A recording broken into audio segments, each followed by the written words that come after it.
யாஸ் அகாடமியின் நேசித்து வாசி மற்றும் நல்வாழ்வு நிகழ்வுகளின் இணைந்த நிகழ்வாக இன்று நடைபெற இருக்கின்றது. முதலில் இந்த நிகழ்ச்சியை பற்றி சிறிய அறிமுகம் உங்களிடம் கொடுத்து விடுகின்றேன். யாஸ் அகாடமி அப்படிங்கிறது ஒரு பயிற்சி நிறுவனம். குழந்தைகளுக்காக ஆங்கிலம், ஹிந்தி, தமிழ் மொழியை கற்பிக்கும் ஒரு நிறுவனம். அது கூடவே நடனம், பாடல்கள், ஓவியம் இது மாதிரியான பயிற்சிகளும் நாங்க கொடுத்துட்டு இருக்கோம்.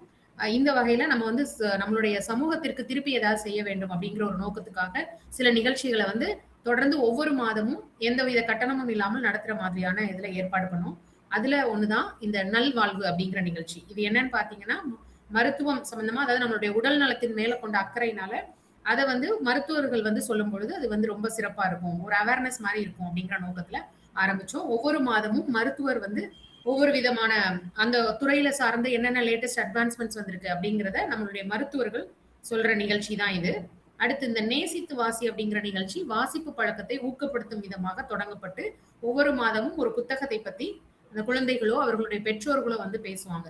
இதுதான் இந்த 2 நிகழ்ச்சியோட நோக்கம். இப்போ இது நம்மளுடைய சிற்றிலக்கியங்கள், நம்மளுடைய தமிழ் இலக்கியங்கள், சங்க இலக்கியங்கள் எல்லாத்துலயுமே மருத்துவ தகவல்கள் நிறைந்து இருக்கின்றன அப்படின்றது நான் ஒரு ஸ்பீச் கேட்கும் பொழுது, திருமந்திரம் பத்தி கேட்கும் பொழுது அது ரொம்ப ஆர்வத்தை தூண்டினதா இருந்தது. அப்ப அதையே நம்ம செய்யக்கூடாது நம்மளோட நிகழ்ச்சி இணைத்து அப்படின்னு போன மாதம் நாங்க திருமந்திரம், வேற எந்தெந்த இலக்கியங்கள்ல மருத்துவத்தை பத்தி எது சொல்லியிருக்காங்கன்ற மேலோட்டமான ஒரு நிகழ்ச்சியா போன மாதம் நடந்தது. அதை தொடர்ந்து இந்த மாதமும் இந்த நிகழ்ச்சியை இணைத்திருக்கிறோம். நல்வாழ்வு மற்றும் நேசித்து வாசி இரண்டையும் இணைத்து இந்த மாதம் நமக்கு சிறப்பாக ஒரு நிகழ்ச்சியாக ஐயா செய்து கொடுக்கறதுக்கு வந்திருக்கிறாங்க. ஐயாவை பற்றிய அறிமுகம் கொடுத்துட்டு அவங்க கிட்ட இந்த தளத்தை ஒப்படைக்கின்றேன். ஐயா திரு மிகு அந்தமான் கிருஷ்ணமூர்த்தி ஐயா அவர்கள் கோவை CIT கல்லூரியில பொறியியல் படிப்பு, அதுக்கப்புறம் நிர்வாக மேலாண்மையில் முதுகலை பட்டம் படித்தவங்க. சொந்த ஊர் இவங்க பரமக்குடியை சேர்ந்தவர்கள். அந்தமான் லட்சத்தீவுகளின் துறைமுகத்துறையில் 37 ஆண்டுகளாக பணிபுரிந்தவர். 17 ஆண்டுகள் அந்தமானில் உள்ள தமிழ் இலக்கிய மன்ற தலைவராகவும் அந்தமான் கம்பன் கழகத்தின் செயலாளராகவும் பணியாற்றியவங்க. அதுக்கப்புறம் இந்திய மற்றும் அயல் நாட்டு துறைமுக பணிகளின் கட்டுமான வளர்ச்சிகளின் ஆலோசகர்களாக தற்போது உள்ளார்கள். பாமரன் பார்வையில் கம்பன், சாமானியன் பார்வையில் கம்பன், அந்தமானில் கம்பன், கற்போம் கம்பனில் அணி இலக்கணம் உள்ளிட்ட 6 நூல்களின் ஆசிரியர். இவர் வெளியிட்ட நூல்களுக்கு கம்பன் கழக விருதும் அமெரிக்கன் தமிழ் பல்கலைக்கழக விருதும் கிடைத்துள்ளன. திருவாசகத்தில் பட்டய சான்றிதழ் பெற்றுள்ளார்கள். காணொளி வழியாக அணி இலக்கணம், RDI சட்டம் குறித்த பயிற்சிகளும் நடத்தி கொண்டிருக்கிறார்கள். பாரதியை அந்தமானுக்கு மறுபடி பிறந்து வா என்று அழைத்து பாட்டெழுதி பாடி இசை குறுந்தகடு வெளியிட்டுள்ளவர். அடுத்து அறிவோம் அறிஞர்களை என்ற தனது கட்டுரை மூலம் 40க்கும் மேற்பட்ட அறிஞர்களை அறிமுகம் செய்திருக்கின்றார். நானும் ஐயாவுடைய அந்த ஸ்பீச் தான் முதல்ல தனியா ஸ்பீச்சா கேட்டது. செகவீர பாண்டியனார் அப்படிங்கிற ஒரு அறிஞரை பத்திய ஸ்பீச் கேட்டு ரொம்ப இன்ஸ்பயர் ஆகிதான் அதுதான் முதல்ல நான் ஐயா பேசினதை நேரடியா கேட்ட ஒரு நிகழ்ச்சி. அடுத்து தமிழக அரசிற்கு 40 துறைமுகம் தொடர்பான புதிய சொற்களை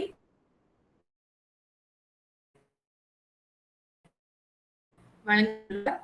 மறைத்து காட்டும் கம்பன் என்ற பெயரில் கம்பன் தன் நகைச்சுவையுடன் தந்து வருகின்றான். அதன் தீவிர வாசகி நான் என்று பெருமையாக சொல்லிக் கொள்ளலாம். மறைத்து காட்டும் கம்பனின் சென்னை கம்பன் கழகம் இவருக்கு கம்பன் பணிச்செம்மல் விருது வழங்கி சிறப்பித்துள்ளது. இத்தகைய சிறப்பு வாய்ந்த ஒரு நபர் நம்ம கூட இன்னைக்கு சிறப்பு விருந்தினா வந்திருக்கிறது நமக்கு இந்த யாஸ் அகாடமிக்கு கிடைத்த ஒரு பெருமையான தருணம். இந்த இடத்துல ஐயாவுக்கு அதுக்கு முதல்ல என்னோட நன்றியையும் வணக்கத்தையும் தெரிவித்துக் கொண்டு இன்றைக்கு கம்பனில் மருத்துவம் அப்படிங்கிற தலைப்புல சிறப்புரையாற்ற அன்புடன் பணிவுடன் தாழ்மையுடன் கேட்டுக்கொள்கிறேன் ஐயா. நன்றி. அனைவருக்கும் நன்றி.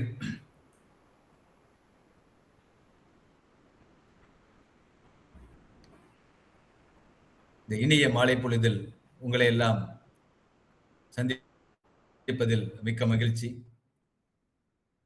யாஸ் அகாடமி என்ற ஒரு பயிற்சி நிறுவனத்தின் மூலமாக உங்களை எல்லாம் ஒரு வித்தியாசமான கோணத்தில், வித்தியாசமான தலைப்பில், வித்தியாசமான தருணத்தில் சந்திப்பதில்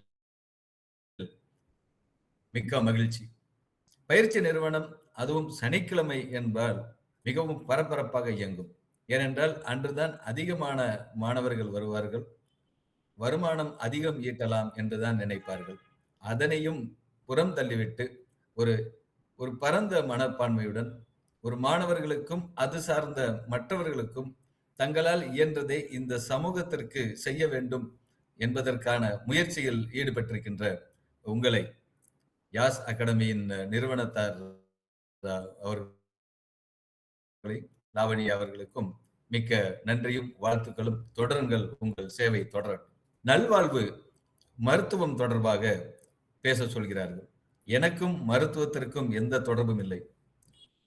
எனக்கும் கம்பனுக்கும் தான் தொடர்பு இருக்கிறது. அதுவும் தற்செயலாக வந்த இணைப்பு தான். பொறியியல் படித்து எங்கோ கல்லு மண்ணோட சண்டை போட்டுக் கொண்டிருந்தவனுக்கு இலக்கியம் ஒரு இதம் தந்தது. அந்த இதத்தை நான் மற்றவர்களோடு பகிர்ந்து கொள்ள ஆரம்பித்த பொழுதுதான் அதனுடைய சுகம், இதம் புரிந்தது. அதைத்தான் தொடர்ந்து செய்து கொண்டு வந்திருக்கிறேன். இன்றைக்கு எனக்கு இங்கே ஒரு வாய்ப்பு கிடைத்திருக்கிறது. நோய் அற்ற வாழ்வுதான் குறைவற்ற செல்வம் என்கிறார்கள். அது எல்லாருக்கும் தெரிந்தது. முன்பெல்லாம் நோய்கள் எப்படி இருந்தன, இப்பொழுதெல்லாம் எப்படி நோய்கள் இருந்திருக்கின்றன, இலக்கிய காலங்களுக்கும் இதற்கும் என்ன சம்பந்தம் இருக்கிறது என்பதை இலேசாக புரட்டி பார்ப்பதுதான் இந்த நிகழ்ச்சியின் நோக்கமாக வைத்து தொடரலாம் என்று நினைக்கிறேன். முன்பெல்லாம் ஒரு நோய் என்று வந்தால் அந்த நோயை பற்றி, நோய் எதனால் வந்தது என்பதை பற்றி ஆய்வு செய்து அதனை களைவதற்கான முயற்சிகளை முன்கூட்டி எடுத்து செல்வார். அதன் பின்னர் அத்தகைய நோய்கள் வராமல் இருப்பதற்கு என்ன செய்வது என்பதையும் பார்ப்பார். சுருக்கமாக சொல்வதென்றால், நோய் நாடி, நோய் முதல் நாடி, அது தணிக்கும் வாய் நாடி, வாய்ப்பச் செயல். இதுதான். ஆனால் இன்றைய காலகட்டத்தில், இன்றைய சூழ்நிலையில் எந்த ஒரு நோய் வந்து நாம் மருத்துவரிடம் செல்வதாக இருந்தாலும் கூட அந்த நோயை விட்டுவிட்டு அதனை ஒரு நோயாளியாக தங்களை தக்க வைத்துக் கொள்வதற்காக இத்தகைய மருத்துவம் பயன்படுகிறதோ என்ற ஐயம் எழ வைக்கிறது. நான் மருத்துவர்களை குறை செல்லவும் இல்லை. இன்னும் சரி செய்யப்படாத பல நோய்கள் நம்மிடம் இருந்துகின்றன. ஒரு நோயாளியாக ஒரு மருத்துவரிடம் சென்றவுடன் உடனடியாக அவர் திரும்பி நோய் தீர்ந்து வருவார் என்ற நம்பிக்கை இல்லாமல் ஒரு நிரந்தரமான ஒரு நோயாளியாக நாம் ஆக்கப்படுகின்ற சூழல் இருக்கிறதே என்ற ஆதங்கம் தான் எனக்கு அதிகமாக வருகிறது. ஏன் இப்பேற்பட்ட ஆதங்கம் வருகிறது?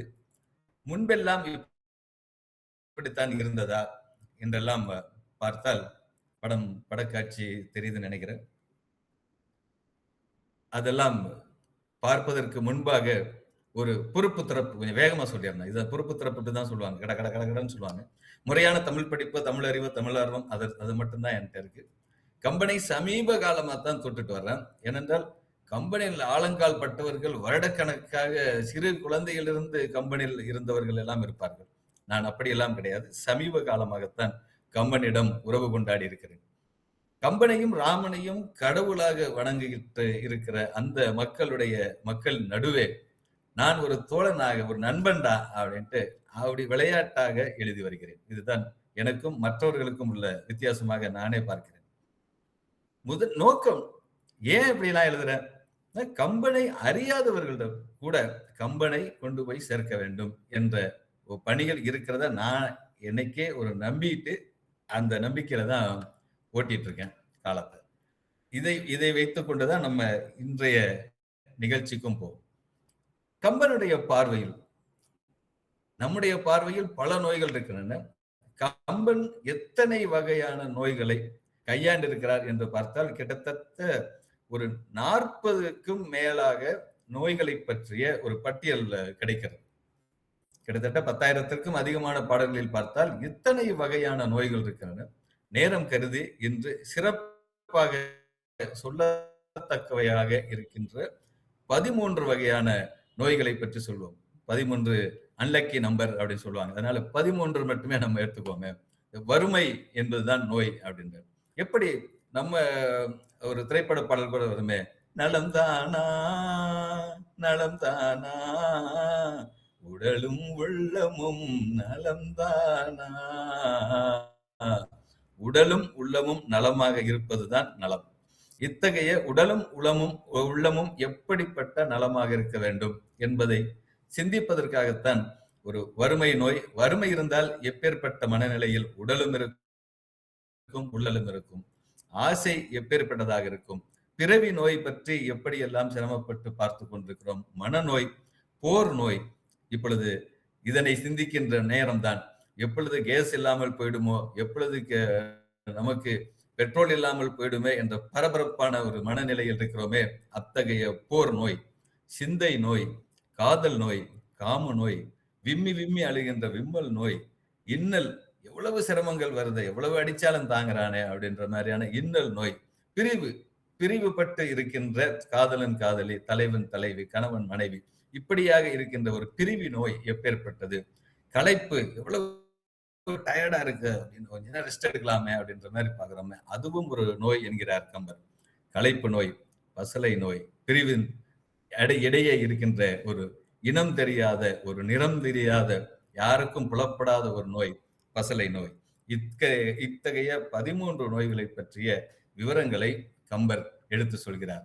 அதனை நாம் ஒவ்வொன்றாக சற்றே பார்ப்போம். விஸ்வாமித்திர முனிவர் ராம லக்குவணர்களுக்கு பெரிய ஆயுதங்களை கொடுக்கிறார். பெரிய ஆயுதம் சப்ளை செய்த ஒரே நபர் அப்படின்னா இவரைத்தான் இருக்கும். ஆனா எப்ப ஆயுதம் கொடுக்கிறாரு அப்படின்னா, ஒரு செயற்கரிய செயல்கள் செய்ததுனால. ஒரு கன்னிப்போர், முதலில் நடந்த போர். தனியாக யாரையுமே அழைத்து வராமல், படையெல்லாம் வேண்டாம், தசரதன் வேண்டாம், யாரும் வேண்டாம், எனக்கு 2 பாலகர்கள், கரிய செம்மல், அதுவும் கருப்பா இருக்கிறவன் தான் வேணும் அப்படின்ற மாதிரி கரிய செம்மல் வேண்டும் என்று அழைத்து வந்து தாடகை வதம் முடிந்த பிறகு அவர் ஆயுதங்களை கொடுக்கிறார். போர் செய்வதற்கு என்றைக்காவது பயன்படும், என்னைக்காவது ஒரு நாள் ஈரான் கூட சண்டை போடணுமா, அவனுக்கு யூஸ் ஆகும் அப்படின்ற மாதிரி எப்பப்ப பதுக்கி வச்சிருக்கிறாங்களோ அதே மாதிரி ராமன் கையிலையும் அந்த ஆயுதங்கள் கொடுக்கிறார் விஸ்வாமித்திரர். அதற்கு கம்பன் சொல்லுகின்ற அந்த உவமை, வறுமை நோய்க்கு மருந்து என, எப்படி சடையப்பன் வள்ளல் எப்படி அவருக்கு கொடுத்து உதவினாரோ அந்த மாதிரியான சூழ்நிலையில் தான் வறுமை நோக்கு மருந்து இருந்தது என்கிறார். இந்த தாடகை வதம் முடிந்த பிறகு தேவர்கள் எல்லாம் வாழ்த்துகிறார்களாம். தேவர்களுக்கு வேற வேலையே கிடையாது. மேல பூவெல்லாம் வச்சுக்கிட்டு ரெடியா இருப்பாங்களா. அப்படியே ஏதாவது ஒரு சண்டைகள் நடந்து யாராவது தோத்து போயிட்டாங்கன்னா, அசுரர்கள் தோத்து போயிட்டாங்கன்னா உடனே கம்முன்னு இருப்பாங்க. அப்படி பூ எடுத்து போட்டுக்கிட்டே இருப்பாங்களாம். இதுதான் தேவர்களுடைய வேலை அப்படிம்பாங்க. அப்ப அந்த அந்த தேவர்கள் வாழ்த்தினால் அப்படியே குளிர்ந்தது கானகம். அந்த காடே அப்படியே குளிர்ந்து போச்சாம். ஒரு அதுக்கப்புறம் இந்த படைக்கலங்கள் எல்லாத்தையும் வழங்குகிறார் விஸ்வாமித்திரர். அந்த வறுமை என்ற நோய்க்கு ஒரு மருந்து எப்படி கொடுக்கிறது, எப்படி வறுமையா இருக்கிறவங்களுக்கு தான் அந்த அந்த தேவைகள் புரிய வரும். ஒரு வறுமை என்பது இருக்கின்ற பொழுது அதற்கு மருந்து என்பது என்னவென்றால் தருவது மட்டும்தான் மருந்து. ஆக இவர் தருபவராக இருக்கிறார் முனிவர், பெறுகின்றவர்களாக இருக்கிறார்கள் இந்த இருவரும் ராமலுக்கோரும். அது சடையப்ப வள்ளலாகிய திருவெண்ணைநல்லூர் அண்ணலின் சொல் எப்படி இருந்ததோ, தருகிறேன், தரக்கூட வேண்டியதில்லை, தருகிறேன் என்று சொன்னா கூட போதும். அப்ப வறுமை நோய் இருக்கும் பொழுது ஆறுதலாக ஒரு வார்த்தை பேசுவது மட்டுமே அது உடலுக்கும் மனதிற்கும் ஆரோக்கியமாக இருக்க வேண்டும். அது வறுமையில் இருக்கின்ற நிபர்களை போய் அவர்களிடம் நாம் பரிகாசம் செய்வதோ, அவர்களை பற்றி ஏளனம் செய்வதோ, எப்படியெல்லாம் இருந்த, எப்படியெல்லாம் ஆட்டம் போட்ட, இப்ப எப்படி சோத்துக்கலாம்னு தெரியற பாத்தியா, இந்த மாதிரி எல்லாம் சொல்லாம நாம் சொல்கின்ற சொல் வறுமை நோய்க்கு மருந்து என்பது நாம் சொல்கின்ற சொல். அந்த சொல் அது மட்டும்தான் நம்மால் முடியும், அது இருந்தால் போதும் என்பதாக அவர் முடிக்கிறார். அதற்கடுத்து அதே மாதிரியான ஒரு ஆசை நோய். ஆசை நோய், கண்ணோடு கண்ணோக்கின் அந்த பாட்டு எல்லாருக்குமே தெரியும். ராமனுக்கும் ராமனுக்கும் சீதைக்கும் இடையினான கண் பரிமாற்றம் நிகழ்கிறது, காதல் மலர்கிறது. அது உடம்பெல்லாம் அப்படியே சூடாக்கி கொடுக்குதான். அவங்க அந்த சூட்டை தணிப்பதற்காக என்னென்னமோ சந்தன குழம்பெல்லாம் பூசி வச்சு பாக்குறாங்க. அதெல்லாம் ஒண்ணுமே நடக்கல. ஆலவட்டம் வீசுறாங்க, அப்படி வீசி வீசி எல்லாம் பாக்குறாங்க, அப்படியும் நடக்கல. ஆசை நோயை எப்படி தீர்க்கிறது அப்படின்னு தெரியலையே அப்படின்ற மாதிரி கம்பர் முடிச்சிடுறார். ஆசை நோய்க்கு மருந்தும் உண்டோம் குலோ என்பதாக ஒரு கேள்விக்குறியோட முடிக்கிறார். அப்ப தமிழுக்கு கதி அப்படின்னு சொல்றது கம்பனும் திருவள்ளுவரும் தான். கம்பர் என்னால முடியல அப்படின்னு சொல்லிட்டாருன்னா நேரம் நம்ம அடுத்த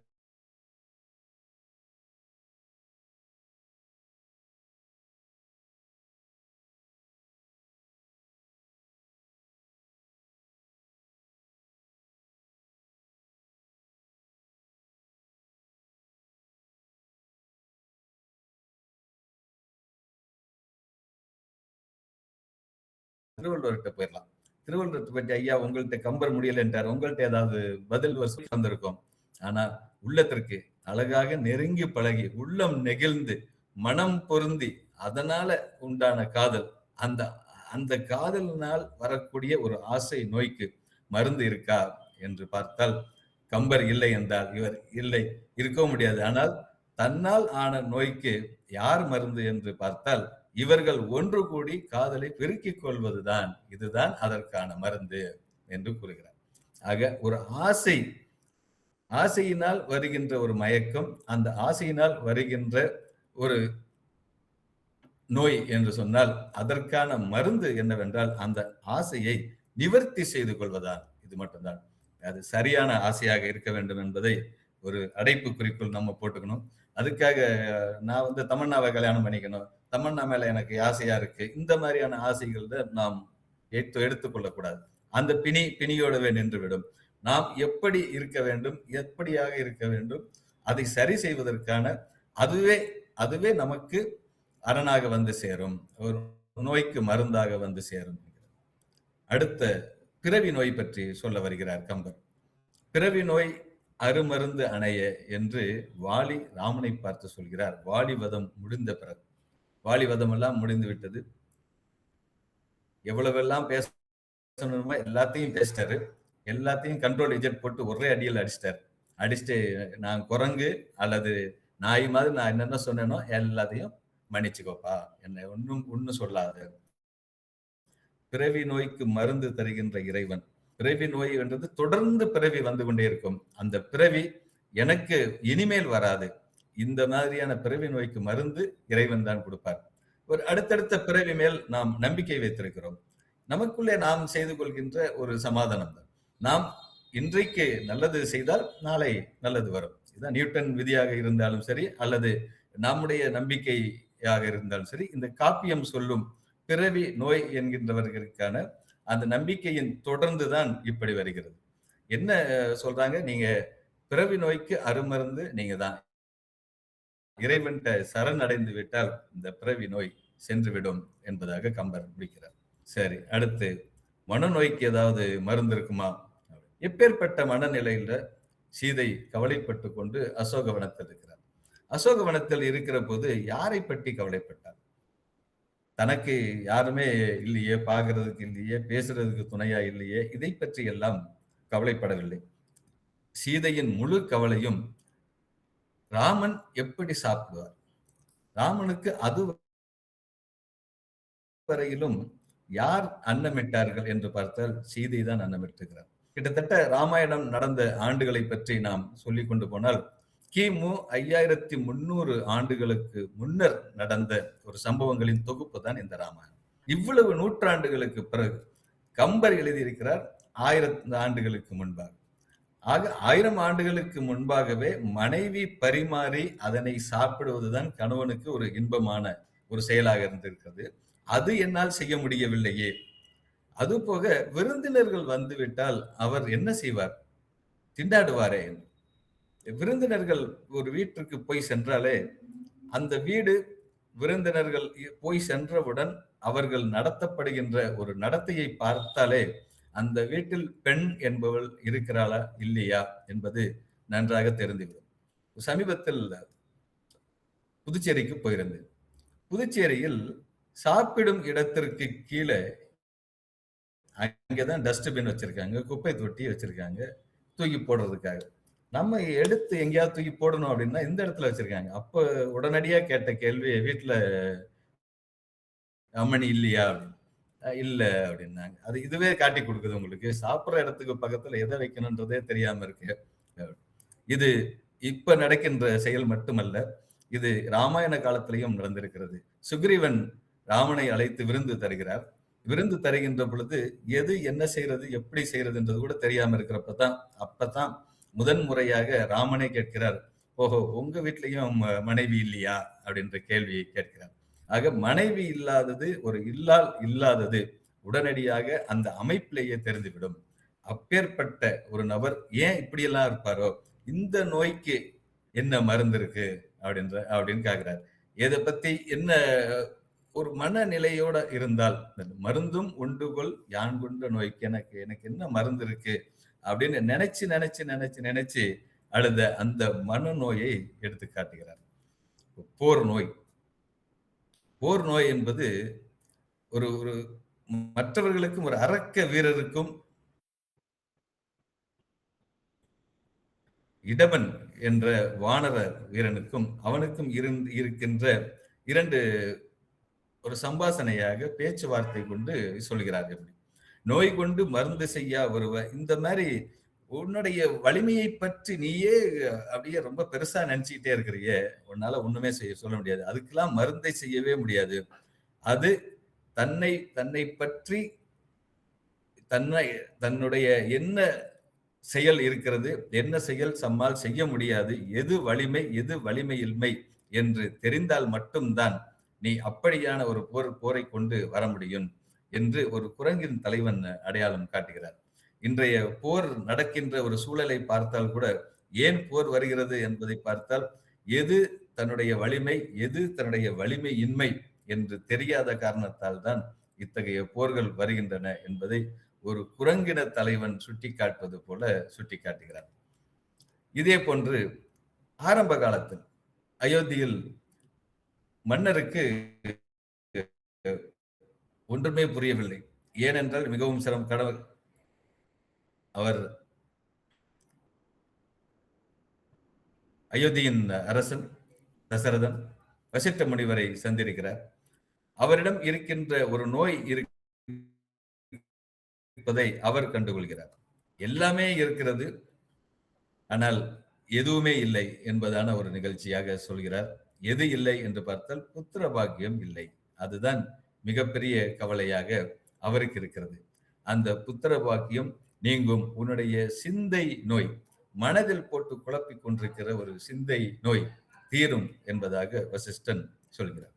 சிந்தை நோய் என்பது அதையே சிந்தித்துக் கொண்டே இருப்பது, ஒரே மாதிரியான சிந்தனையை, ஒரே மாதிரியான வருத்தம் தருகின்ற ஒரு சிந்தனையை அடிக்கடி சிந்தித்துக் கொண்டே இருப்பது. பொதுவாக சொல்ல போனால் நம்முடைய மனம் என்பது ஒரு ரெக்கார்டர் என்பார், ஒளிப்பதிவு செய்யும் கருவி. நல்லது கெட்டது எல்லாவற்றையும் அது ஒளிப்பதிவு செய்து கொண்டே இருக்கும். ஆனால் நாம் எதை ரீவைண்ட் செய்து பார்க்க வேண்டும் என்பதில் தான் நம்முடைய மகிழ்ச்சியோ துயரமோ அடங்கியிருக்கிறது. எதை நாம் ரீவைண்ட் செய்து பார்க்கிறோம்? ஒரு திருமண நிகழ்ச்சியோ அல்லது பிறந்த நாள் நிகழ்ச்சியோ அல்லது மணநாள் நிகழ்ச்சியோ, அப்படியெல்லாம் ஏதாவது ஒன்று நாம் அதனை பதிவு செய்து வைத்திருந்தால் அடிக்கடி நாம் அதை பார்த்து ரசிப்போம். ஏதாவது துயரமான சம்பவம் ஒன்று நடந்தால் அதை நாம் பதிவு செய்து அடிக்கடி பார்த்து ரசிப்போமா என்ன? இப்படி ரசித்தல் கூடாது.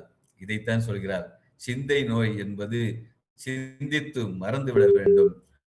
எந்த ஒரு சோகமான துயரமான சம்பவங்களாக இருந்தாலும் சரி, அது நம்முடைய மனதை ஒரு 14 நாட்களுக்கு மேலாக வைத்திருத்தல் கூடாது என்பதாக முன்னோர்கள் சொல்லியதை, அறிவியல் இப்போது சொல்லியதை அங்கே வசிஷ்டன் சொல்கிறார். சிந்தை நோய் தீரும் என்பதாக. நாம் நம்முடைய சிந்தை நோய், நம்முடைய சிந்தைக்குள்ளும் எந்த சிந்தை நோய் இருந்தாலும் கூட அதனையும் விட்டு வைப்போம். அடுத்து நமக்கு அதிகம் திரைப்படங்கள் மூலமாக பரிச்சயமான காதல் நோய். விழியில் விழுந்து இதயம் நுழைந்து வெளியில் கலந்த உறவே.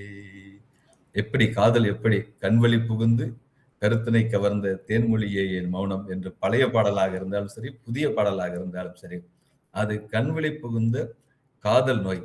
காதல் நோய் காமம் மிகுதியாக இருக்கிறது. நெஞ்சமும் உடலும் நூல் இலையை ஒத்துள்ள தனது நுண்ணிய இடை போல தளர்ந்து போய்விட்டதாம். சீதையின் கரிய நீண்ட கண்களின் மூலம் உள்ளே புகுந்த காதல் நோய் பாலில் சேர்ந்த பிறை துளி போல உடம்பு முழுதும் பரவிது. இது உடம்பு முழுக்க பரவி ஒரு வெளிச்சமா தெரியுமா, வெளிர்ந்து போய் நிற்குமா. இதுதான் காதல் நோய் செய்கின்ற அடையாளம் என்கிறார்கள். இது இந்த காலத்திற்கு எந்த அளவிற்கு ஏற்றதாக இருக்கும் என்று சொல்ல முடியாது. இருந்தாலும் காதல் நோய் என்பதை சொல்கிறார். அதே போல் காம நோய் என்பதையும் சொல்கிறார். காம நோய் என்பது எப்படி ஒரு உருவம் எடுத்து வரும், ஒரு அரக்கர் போன்ற. கறக்க வந்த காம நோய் சுரக்க வந்த தோமினால் இரக்கம் என்று ஏவினான் அரக்கன் மைந்தன் ஆயினனே. நீ ஏன் இப்படி பேய் வடியில் வந்தாய் என்று ராமன் லக்ஷ்மன் விராதனிடம் கேட்கின்ற பொழுது அவர் சொல்கிறார், காம நோய் பிடித்து இப்படி ஆகிவிட்டேன் என்று. இது அரக்கர் வடிவம் என்று ஆக வேண்டியதில்லை. ஒரு அரக்கர் குணம் என்பது நமக்கு வந்துவிடும். காமம் என்பது இருந்தால் அந்த காம நோயை நாம் எவ்வாறெல்லாம் தவிர்க்க வேண்டும். பேய் வடிவம் என்று பார்த்தாலே முகத்திலும் செயலிலும் நம்முடைய பேச்சிலும் அனைத்திலும் பேய் வடிவம் வந்து நிற்கும். அதுதான் காம நோய் என்கிறார். விம்மல் நோயை பற்றி, துயரம் என்றால் ஒரு விம்மல் இருக்கத்தான் செய்யும். அந்த விம்மல் நோய் விம்ம அந்த அயோத்தி நகரம் முழுதுமே அப்படி விம்மல் நோயால் தவித்தது என்கிறார். ஒரு நகரம் முழுதுமே தவிர்க்குமா? எப்படி இருக்கும்? நாம் கூட சொல்லுவோமே, அறிஞர் அண்ணா அவர்களுடைய நினைவு ஊர்வலம் பொழுது எவ்வளவு எத்தனை எத்தனை தொண்டர்கள் பின்னால் சென்றார்கள். இதுதான் உண்மையான விம்மல் நோய்க்கு ஒரு அடையாளமாக சொல்லலாம். தசரதன் உயிர் போவதற்கு முன்பாக நிகழ்ந்தது. அயோத்தி மாநகரம் அது பெருமூச்சு, மூச்சோடு உடலில் அடித்தடங்கும் இங்கும் அங்குமாய் அந்த மாதிரி இருக்கான். ஒரு மூச்சும் உடலும் எப்படி இருந்ததோ அந்த மாதிரி இருந்தது. அந்த மாதிரி இருந்து அழுகை நோய் ஐம்பொறிகளையும் அப்படியே கலங்க அடிச்சிருச்சான் ஒவ்வொருத்தரையும். ஒருத்தர் கை கால் மட்டும் இல்ல, கண்ணு இல்ல, காது இல்ல, இத்தனை இருக்கின்ற ஐம்பொறிகள் அனைத்தையுமே செயலிழக்க வைத்து விட்டன என்கிறார். தசரதனை போல உயிர் விடுவது அந்த மாதிரி இருந்தது. ஊர் மக்கள் முழுக்க அப்படி இருந்ததாக விம்மல் நோய் பற்றி விம்மிக்கொண்டே சொல்கிறார் என்றுதான் சொல்லலாம். ராமன் ஹனுமனை பார்க்கிறார். ராமன் ஹனுமனை பார்த்து, இன்று வீகல்லாது வரும் எம்மொடு நின்று வாழுமா நெடிது நல்கினாய், ஒன்றும் இன்னல் நோய் உருகிலாது நீ என்றும் வாழ்தியால் இனிது என் ஏவலால். இன்னல் நோயை தீர்க்க வந்த அனுமனை பற்றி சொல்கிறார். எல்லாம் பிரம்மாஸ்திரம் எல்லாம் ஏவிய பிறகும் கூட இவர்கள் எல்லாம் பிழைத்து வந்த பிறகு, நீ மட்டும் ஒரு துன்ப நோய் அடையாது என்றும் இனிது வாழ்வாயாக. உனக்கு இன்னல்கள் எதுவுமே வந்துவிடக்கூடாது. ஏனென்றால் அடுத்தவருடைய இன்னலை தீர்க்கின்ற நபர், உனக்கு எந்த விதமான இன்னலும் வந்துவிடக்கூடாது என்பதான ஒரு இன்னல் நோய் பற்றி சொல்கிறார். பிரிவின் நோய், இதுவும் இரண்டு நபர்கள் பிரிந்து இருப்பது எப்படி என்பதை சொல்கிறார். பொருள் தர போயினர் பிரிந்த பொய் உடற்கு உருள் தரு தேர்மிசை உயிர் கொண்டு உய்த்தலான் மருள் தரு பிரிவின் நோய் மாசுனம் கெட கருடனை பொருவின் காலம் மாறியே என்கிறார். இப்ப வெளிநாடுக்கு செல்கிறார்கள். தலைவனோ தலைவியோ இருவரும் பிரிகிறார்கள். அந்த பிரிந்தவர்கள் சேரும் பொழுது கார்காலத்து மலை மேகங்கள் அப்படியே வருது. பிரிவு துன்பங்களாகிய பெரிய பாம்புகளை அளிக்கின்ற ஒரு கருடன் மாதிரி இருக்கான். ஒரு கருடனை பற்றியும் சொல்கிறார்கள், அல்லது பாம்பை பற்றியும் சொல்கிறார்கள். ராமனுக்கு சீதை தான் உயர். பாம்பு கருடனால் அழிவது போல அந்த பிரிவு நோய் அழிய வந்த கருடன் போல் கால மழை இருந்தது என்பதாக கம்பர் சொல்கிறார். இது பிரிவின் நோய் பற்றி சொல்வது. பிரிவின் நோயை அனுபவித்து மகிழ்ந்தவர்களுக்கு தான் தெரியும். அதே போல் களைப்பு, உற்சாக மிகுதியால் போர் போர் என்று ஓங்கி இருக்கின்ற இந்திரசித்தன் கூட உடனடியாக போர் செய்கிறேன் என்று சொல்ல பொழுது, இன்று வேண்டாம், ஒரு நாள் காலம் தாழ்த்தி நாளைக்கு போர்க்களம் சென்று பிரம்மன் கொடுத்தாரே அந்த பிரம்மாஸ்திரம், அந்த பிரம்மாஸ்திரத்தை அந்த கணையால் நீ சென்று போர் புரிந்து வெற்றியுடன் திரும்புவாயாக என்கிறார். களைப்பின் நோய் அதுவும் ஒரு வித்தை தான். போராடி கொண்டே இருக்கிறது. அதையெல்லாம் தாண்டி நாம் போராட்டத்திற்கு கூட, நம்முடைய செயல்களுக்கு கூட நாம் களைப்பு போனால் அதிலிருந்து நாம் ஓய்வு எடுத்துக்கொள்ள வேண்டியது அவசியம் என்பதை கம்பன் சொல்கிறார். பசலை நோய், இதுவும் காதலோடு தொடர்புடையதுதான். எப்படி இருக்கிறது? வேல் போல, யமனின் கண்கள் போல, மயில் போல ஒரு மங்கை. யார் என்று உங்களுக்கு தெரிஞ்சிருக்கும். புருவங்களிலும் நெற்றிலும் வேர்வையெல்லாம் ஒழுகுகிறது. அதனுடைய இதையெல்லாம் பார்க்கிறார். அது பார்த்தவுடன் ஒரு என்ன சொல்வதென்றே தெரியவில்லை. ஏன் இந்த மனிதர் தனியாக வந்து கொண்டிருக்கிறார் என்று சொல்கிறார். ஆனால் தனியாக வரவில்லை, பெரிய படையுடன் தான் வருகிறார். மனம் செய்து கொள்வதற்காக படைகளுடன் வருகின்ற ஒரு மனிதனை ஒரு படையுடன் வராமல் தனியாக வந்திருக்கிறாரே என்கிறார். பொதுவாக சொல்வோமே, காதலுக்கு கண்ணில்லை என்று சொல்கிறோமே, அதுபோல இந்த சீதையின் கண் அதை மறைத்து விட்டது. படையுடன் கூடிய அனைவரையும் காணாமல் இவருடைய பார்வை ராமனின் பக்கம் மட்டும் செல்கிறது. ராமனை மட்டும் பார்க்கிறது. மற்றவர்கள் யாருமே இல்லையே, யாருமே இல்லையே என்று கவலைப்பட்டாளாம். இப்படியாக பசலை நோய் வந்ததாக சொல்கிறார். இப்படியாக 13 விதமான நோய்களை பட்டியல்படுத்தி காட்டுகிறார். இன்னும் சில செய்திகளும் கம்பராமாயணத்தில் தென்படுகிறது. இப்பொழுதெல்லாம் ஒரு காந்த சிகிச்சை என்று சொல்கிறார்கள். பெரும்பாலும் கண்களில் ஏதாவது இரும்பு துகள்கள் ஏதாவது விழுந்துவிட்டால் அதனை எடுப்பதற்காக அந்த காந்த சிகிச்சை என்று சொல்கிறார்கள். ஆனால் அந்த காந்த சிகிச்சையை ஒத்த ஒரு சிகிச்சையை அன்று காந்த மாமணி இன்று வாங்க என்ற தொடரின் மூலமாக கம்பன் சொல்கிறார். அது கைகை யாருக்கு? தசரதனுக்கு ஒரு நெஞ்சில் ஓர் அம்பை பாய்ச்சி விட்டால் அதுதான் தெரியும். ஒரு மாயா லோகத்திலிருந்து தசரதன் வந்து அந்த தசரதனும் ராமனும் சந்திக்கின்ற ஒரு தருணம் தான். அந்த தருணத்தில் தசரதன் சொல்வதாக இந்த பாடல் அமைந்திருக்கிறது. கட்டி அணைத்துக் கொள்கிறார். மீண்டும் ராமனை கட்டி அணைத்துக் கொள்ளும் பொழுதுதான் கம்பர் இந்த வாசகத்தை சொல்கிறார். ஏற்கனவே முள் தைத்தது எங்கே இன்னொரு முறை பார் என்று சொல்வாரே இந்த புதுக்கவிதை யுகத்தில், அதே போன்று என்னுடைய இதயத்தில் வேல் தைத்து விட்டது, வா என்னை கட்டிப்பிடி, காந்தம் போல அந்த வேலை எடுத்து விடு என்பதாக கண்காந்த சிகிச்சை பற்றிய குறிப்பு வருகிறது. தூக்கத்தை மறக்கதால் இருக்கின்ற ஒரு நோய். அசோகவனத்தில் சீதை துயில் என கண்கள் இமைத்தலும் முகிழ்த்தலும் துறந்தாள் என்கிறார்.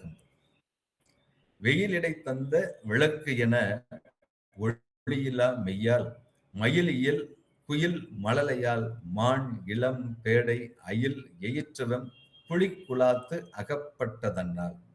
ஏன் தூக்கம் வரவில்லை? எப்படி ஒரு மனிதனுக்கு தூக்கம் வரும் என்றால், தாம் ஒரு பாதுகாப்பான இடத்தில் இருக்கிறோம் என்று நினைத்தாலே தூக்கம் வந்துவிடும். சிறு குழந்தைகளுக்கு தாலாட்டு பாடியவுடன் ஏன் குழந்தைகள் தூங்குகிறது என்றால், 10 மாதமாக பெண்கள் வயிற்றில் இருக்கும் பொழுது, கர்ப்பப்பையில் இருக்கும் பொழுது அந்த இதய துடிப்பு லப்டப் லப்டப் லப்டப் என்ற அந்த சத்தம் கேட்டுத்தான் தூங்கிக் கொண்டிருக்கிறது அந்த குழந்தை. அந்த லப்டப் என்ற சந்தத்துடன் ஒட்டிய பாடலாக அனைத்து தாலாட்டு பாடல்களும் அமைந்திருக்கும். ஆகவே தான் அந்த கர்ப்பப்பையில் அமைதியாக ஒரு பாதுகாப்பாக உணர்வுடன் இருப்பதாக படுகிறது. ஆனால் இங்கே அந்த பாதுகாப்பு இல்லாத நிலை. எனவே தூக்கம் வரவில்லை. அசோகவனத்தில் இருந்த சீதை தூங்கவே இல்லை. ஏனென்றால் ராவணன் என்ற கருநாகம் எப்ப வேண்டுமானாலும் வருமாம். அப்படி இருக்கும் பொழுது எப்படி தூக்கம் வரும்? நாம் ஒரு பாதுகாப்பான சூழ்நிலைக்கு நம்மை தயாராக்கி கொள்ள வேண்டும். அப்படி இருந்தால்தான் அது சரியான இடத்திற்கு போய் நம்மை ஒரு நல்ல நிலைமையில் வைத்திருக்கும், நல்வாழ்வுடன் வாழ வைக்கும் என்றுதான் சொல்லணும். அதிசய மலை என்று அனுமனை காட்டும் பொழுதெல்லாம் ஒரு மலையை தூக்கிய வண்ணமான அந்த படம் தான் நாம் அனைவருக்கும் நினைவுக்கு வரும். அந்த மலையின் பெயர் மருத்துமலை. மருந்து என்று சொல்கிறார்களே, அதேதான் மருத்துவமனை, மருத்துவர், அது போன்றதான மருத்துவமலை தான். மருந்துகள் நிறைந்த மலைதான். அதனை அடையாளம் காட்டுகிறார் ஜாம்பவான். ஜாம்பவான் தான் வயதில் முதியவர். இந்திரஜித் ஏவிய பிரம்மாஸ்திரத்தால் ராமன், லக்ஷ்மண் உள்ளிட்ட எல்லாருமே மயங்கி விழுகிறார். ஜாம்பவான் தான் அனுமனிடம் சஞ்சீவி மருந்து அந்த மருத்துவமலை இருக்கின்ற இடத்திற்கு சொல்கிறார். எப்பேற்பட்ட காரியங்களை அந்த மலையிலிருந்து எடுக்க தரப்பட்ட மூலிகைகள் செய்ய வேண்டும். இறந்தவர்களை பிழைக்க செய்ய வேண்டும். உடல் வேறு வேறு பிளவாக பிளந்திருந்தாலும் அதனை ஒட்டி வைக்க வேண்டும். உடம்பில் பதிந்த ஆயுதங்களை வெளிப்படுத்த வேண்டும். சிதைந்த உருவங்களையும் மாற்றி உடல் தர வேண்டும். இந்த 4 செயல்களை செய்வதற்கான மருந்து அங்கே இருக்கிறது. இங்கே கொண்டு வர வேண்டும். கிட்டத்தட்ட ஒரு பிளாஸ்டிக் சர்ஜரி போன்ற ஒரு நிலையைத்தான் அந்த மருத்துவமலை சாம்பவான் சொல்கிறார். மாண்டாரை உய்விக்கும் மருந்து ஒன்றும் உடல் வேறு வகிர்களாக கீண்டாலும் பொருந்துவிக்கும் ஒரு மருந்தும் படைக்கலங்கள் கிளைப்பது ஒன்றும் மீண்டேயும் தம் உருவை அருளுவது ஓர் மெய் மருந்தும் உள நீ வீர ஆண்டு ஏகி கொணர்தி என அடையாளத்துடன் உரைத்தான் அறிவின் மிக்கான். அறிவின் மிக்கவன் இங்கே சாம்பவன் தான் சொல்கிறார். அறுவை சிகிச்சை பற்றிய அறிவும் கம்பராமாயண காலத்திலேயே இருந்திருக்கிறது. ராமனுக்கு ஒரு யோசனை தோன்றுகிறது. ஏதாவது அறிவுரை சொல்லி ராவணனை சமாதானப்படுத்தி விடலாமே என்று. அப்பொழுது வீடணன் ராமனிடம் சொல்கிறார், உடலில் தோன்றிய ஒரு புண்ணை அறுத்து அதில் உள்ள தீய உதிரங்கள், தீய சீல் போன்றவைகள் எல்லாவற்றையும் எடுத்துவிட்டு காரமான மருந்துகளை வைத்து கட்டுவார்கள். அறுவடையர்களுக்கு இதெல்லாம் சரி. ஆனால் மற்றவர்கள் எல்லாருமே எப்படியாவது இப்படியெல்லாம் செய்யலாம் என்று சொல்வார்கள். ஆனால் இது சிலருக்கு சாத்தியப்படாது. அந்த சிலர் தான் நம்முடைய ராவணன். அவருக்கு கடலில் பெருங்காயம் கரைத்தார் போல ஆகிவிடும் என்பதாக கதையின் போக்கு, காவியத்தின் போக்கு நடக்கிறது. ஆனால் நம்முடைய பார்வை என்ன சொல்கிறோம்? உடலிடை தோன்றிற்று ஒன்றை அறுத்து அதன் உதிரம் ஊற்றி சுடல் உற சுட்டு வேறு ஒரு மருந்தினால் துயரம் தீர்வர். இது அறுவை சிகிச்சை எப்படி நடத்தப்பட்டிருக்கிறது என்பதை கம்பர் சொல்லும் விதமாகத்தான் பார்க்கிறோம். இன்றைக்கெல்லாம் பல சுற்றுலா தலங்களில் மசாஜ் என்பது மிக பிரபலமாக உள்ளது. விமான நிலையங்களில் கூட பல இடங்களில் கால் கைகளை மசாஜ் செய்வதற்கு இயந்திரங்கள் இருக்கின்றன. ஆனால் வானர வீரனாகிய நலன் உருவாக்கிய ஒரு பெரிய அரண்மனை, அங்கே கம்பன் ஒரு மசாஜை காட்டுகிறார். அங்கே மலர்கள் பரப்பிய படுக்கைகளில் நீண்ட கூந்தலையும் இள மார்பையும் கொண்ட மகளிர் எல்லாம் இருந்தார்களாம். கால்களை வருடி பிடிக்க தூக்கத்தில் சுக்ரீவன் இருந்தான் என்பதையும் காட்டுகிறார். கிட்டத்தட்ட 1000 ஆண்டுகளுக்கு முன்பாகவே கம்பனின் கற்பனையிலும் இதெல்லாம் தெரிகிறது. அதன் பிறகு இறந்த உடலை பாதுகாக்கின்ற ஒரு செயல் இப்பொழுது அடிக்கடி தேவைப்படுகிறது. ஏனென்றால் உறவினர்கள் மிக தூரமான இடங்களில் இருந்தெல்லாம் வர வேண்டி இருக்கிறது. அவர்களுக்கு தேவையான நேரத்தில் அவர்கள் வரும் வரை பாதுகாத்து எம்பால்மிங் என்பதெல்லாம் செய்யப்பட வேண்டியிருக்கிறது. இது 2 இடங்களில் கம்பன் காட்டுகிறார். தசரதன் இறந்து விட்டான். ராமன், லக்வன், சீதை காட்டுக்கு போய்விட்டார்கள். பரதனையும் சத்ருகனையும் கூப்பிடலாம் என்று பார்த்தால் அவர்கள் கேகய நாட்டிற்கு அனுப்பப்பட்டிருந்தார்கள். தசரதனுக்கு இறுதி கடன் செய்ய ஆளே இல்லை. தகவல் அனுப்பலாம் என்று பார்த்தால் கிட்டத்தட்ட 7 நாட்கள் பயணம் தேவைப்படுகிறது. இன்றைய போது உடனே வாட்ஸ்அப்லாம் போட்டு உடனே வர்ற மாதிரியான வசதிகள் இல்லை எப்பொழுது. அப்ப 7 நாட்கள் போக 7 நாட்கள், உடனடியாக கிளம்பினாலும் அடுத்து வர 7 நாட்கள், ஆக 14 நாட்கள். ஒரு நாள் கூட குறைய வச்சா கூட 15 நாட்களுக்காக அவரை உடலை பாதுகாப்பாக வைக்க வேண்டும். அதற்கு ஒரு தைலக்கடலில், ஒரு தைலம் பொருந்திய ஒரு கடலில், தையர் கடலினின்று தைலக்கடலில் மாற்றினார்கள் என்பதாக கம்பர் குறிப்பிடுகிறார். இதனை எம்பால்மிங் என்று இப்போதைய காலத்தில் இருந்தது போல. இதே போன்று இது அயோத்தியில் நடந்த கதை. சரி, அயோத்தியில் தான் இப்படி இது ராமராஜ்யம் எல்லாம் நடந்தது, நடக்க போகிறது என்ற காலத்தில் இருந்தது, தசரத சக்கரவர்த்தி ஆண்ட இடம். ஆனால் இலங்கையில் அசுரர்கள் ஆட்சி செய்த இடம் ஆயிற்று. அங்கும் இதே மாதிரியான டெக்னாலஜி, தொழில்நுட்பம் இருந்திருக்கிறது. இந்திரஜித்தின் தலையை ஒரு வானரம் எடுத்து சென்று விடுகிறது. ஆனால் தலையில்லாத முண்டத்தை ராவணன் தூக்கி வருகிறான். இதனை பத்திரமாக வைத்துக் கொள்ளுங்கள், இவனை பலி வாங்கிய இதே இலக்குவனை பலி வாங்கிவிட்டு அதன் பிறகுதான் மற்ற காரியங்கள் செய்வேன், அதுவரை இந்த உடலையும் பாதுகாப்பாக வைத்திருங்கள் என்பதாக கம்பன் காட்டுகிறார். அப்படி இப்போதைக்கு ஒரு ஒத்தடம் கொடுப்பது என்பது, எங்கேயாவது அடிபட்ட உடனே ஒத்தடம் கொடுக்கிறோம். இந்த மாதிரியான ஒத்தடம் கொடுத்தல் பற்றிய அந்த தகவலையும் கம்பர் காட்டுகிறார். காயம்பட்டு நிற்கிறவர் லக்குவன். லக்குவனுக்கு எப்படி ஆறுதல் சொல்வது? தனக்காக இவ்வளவு சிரமப்பட்டு தம்பி அடியெல்லாம் வாங்கியிருக்கிறாங்க. அப்படி ஒட்டி உறவாடி கட்டி அணைத்து கொண்டு ஒத்தடம் கொடுப்பது என்பதுதான் கட்டிப்புடி கட்டிப்புடிடா என்று கூட சொல்லலாம். சமீப காலத்தில் திரைப்படங்களில் அதையெல்லாம் நாம் பார்த்திருக்கிறோம். அப்படியாக ஒத்தடம் கொடுத்து சரி செய்கின்ற செய்தியையும் சொல்லியிருக்கிறார். இது ஓரளவு உடல் சார்ந்த செய்திகளாக இருக்கிறது. உள்ளம் சார்ந்த செய்திகளாகவும் சில செய்திகள் இருக்கின்றன. ஒரு 10 நிமிடத்தில் முடிக்கலாம் என்று நினைக்கிறேன். தொடரலாமா? தொடரலாம் ஐயா, தொடரலாம். மேனேஜ்மெண்ட் குரு என்று பலரை சொல்கிறார்கள். ஆனால் சோமவல்லியப்பன் அவர்கள் மேனேஜ்மெண்ட் குரு என்று கம்பெனி சொல்கிறார். எப்படி ஒரு மேனேஜ்மெண்ட் குரு என்று எப்படி அவரால் சொல்ல முடியுமோ? ஒரு சின்ன சின்ன செய்திகளை கூட பார்க்கிறோம். ஒரு மனக்குழப்பத்தில் இருக்கிறப்ப தான் இந்த நோய்கள் வருகின்ற தலையெல்லாம் வலிக்கும். அப்படியே மனசு ஒரு மாதிரி சஞ்சலப்படும். எதுவுமே சரியா சொல்ல முடியாது. இப்ப நம்ம பரீட்சை எழுத போறோம். பரீட்சை எழுத போறப்ப நமக்கு வினாத்தாள் கிடைக்குது. கிடைச்ச உடனே என்ன செய்வோம்? எதுக்கு ஆன்சர் தெரியுமோ, விடை தெரிந்த கேள்விக்கு தான் முதல்ல பதில் எழுதணும். விடை தெரியாத கேள்விக்கு முதல்ல எழுதக்கூடாது. கடைசியில தான் எழுதணும். இந்த மாதிரியான ஒரு சிச்சுவேஷன் வருது இங்க. மனைவியை தொலைத்தவர் இருவர் சந்திக்கிறார்கள். ஒன்று ராமன், இன்னொன்று சுக்ரீவன். ராமன், சுக்ரீவன் 2 பேரும் சந்திக்கிறாங்க. மனைவியை தேட வேண்டிய பணியை துவங்க வேண்டும். இப்ப நம்ம ஏற்கனவே சொன்னதுதான், பரீட்சை எழுதுற மாதிரி. எதுல எங்கே வச்சிருக்கிறாரு, எப்படி வச்சிருக்கிறாருன்னே தெரியாத ஒரு இடம் சீதையை வைத்திருக்கின்ற இடம். சரியாக தெரிந்த இடம் அங்கே வாலி வச்சிருக்கிற இடம் அங்கே தெரியும். சரி, உடனே எந்த போரை முதலில் ஆரம்பிக்க வேண்டும், எந்த சண்டையை முதலில் ஆரம்பிக்க வேண்டும், இந்த மாதிரியான ஒரு தீர்க்கமான முடிவை நம்மிடம் எடுப்பதற்காக கம்பர் ஆலோசனை செய்கிறார்.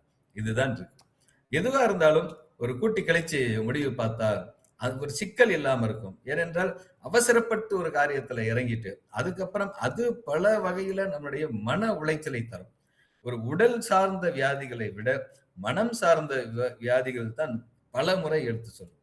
ஒரு சாதாரணமா ஒரு அந்த நேரத்துல நமக்கு அது மிக மிக பயன்படத்தக்க ஒரு செய்தியாக இருந்தாலும் கூட, ஆனால் அது எந்த விதத்தில் சரி என்பதை நாம் முன்பே யோசித்திருக்க வேண்டும். அந்த மாதிரியான ஒரு சினாரியோ அசோகவனத்தில் சீதையை சந்திக்கிறார் அனுமன்.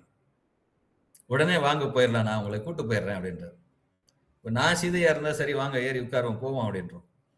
ஆனா எப்ப சொல்றாங்க அப்படின்னா, என்ன மாதிரியான பதில் சீதை சொல்றாங்க அப்படின்னா, இங்க இருந்து இலங்கைக்கு வரும் பொழுதே நீ பல இன்னல்களை சந்தித்தவன், என்னையும் கூட்டிட்டு போனா அதை விட இன்னல்கள் வருமே, எவ்வளவு சிரமமா இருக்கும்.